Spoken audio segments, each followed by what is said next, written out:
హీరోల concept, super hero యూనివర్స్లకు world వైడ్గా ఉన్న క్రేజ్ గురించి ప్రత్యేకంగా చెప్పాల్సిన అవసరం లేదు. ఆ కాన్సెప్ట్కు నెవర్ ఎండింగ్ ఫ్యాన్ సపోర్ట్ ఉంటుంది. అయితే ఇండియన్ సినిమాలో డైరెక్టర్లు ఈ కాన్సెప్ట్కి చాలా దూరంగా ఉంటారు. పాన్ ఇండియా లెవెల్లో ఎంతో గొప్ప సూపర్ హీరో ఫ్యాన్ బేస్ ఉన్నా కూడా మన దగ్గర అలాంటి సినిమాలు తీయడం మాత్రం కష్టంగా మారిపోయింది. కానీ ప్రశాంత్ వర్మ ఆ పరిస్థితిని మార్చేస్తాను అంటున్నాడు. ఇప్పటికే హనుమాన్తో సూపర్ డూపర్ హిట్ కొట్టిన ఈ యంగ్ డైరెక్టర్ తెలుగు సినిమా వస్తుందంటే హాలీవుడ్ భయపడాలి అంటున్నాడు.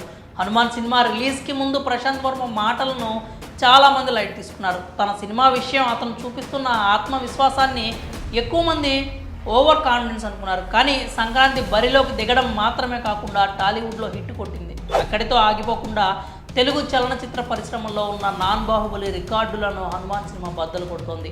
కలెక్షన్స్ పరంగా అత్యధిక లాభాలు తెచ్చిపెడుతూ నయా రికార్డులను క్రియేట్ చేస్తోంది.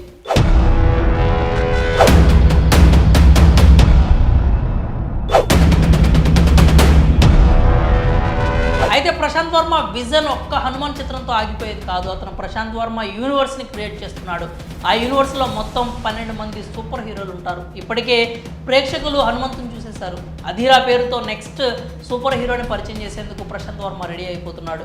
ఓ ఇంటర్వ్యూలో మాట్లాడుతూ ప్రశాంత్ వర్మ తన గోల్ని చెప్పుకొచ్చాడు. నిజానికి అది విన్న తర్వాత ప్రశాంత్ వర్మ విజన్కి తెలుగు ప్రేక్షకులు మురిసిపోతున్నారు. మనం ఇక్కడ ఎలాగైతే సినిమా రిలీజ్కి సంబంధించి డేట్స్ గురించి వేరే ప్రొడ్యూసర్స్తో డిస్కషన్స్ చేస్తున్నామో అలాగే హాలీవుడ్ వాళ్ళు ఇండియా నుంచి ఏ మూవీ వస్తోంది అంటూ డిస్కషన్స్ పెట్టే రేంజ్కి మన సినిమాని తీసుకెళ్లే ప్రయత్నం చేస్తాను అంటూ ప్రశాంత్ వర్మ చెప్పుకొచ్చాడు.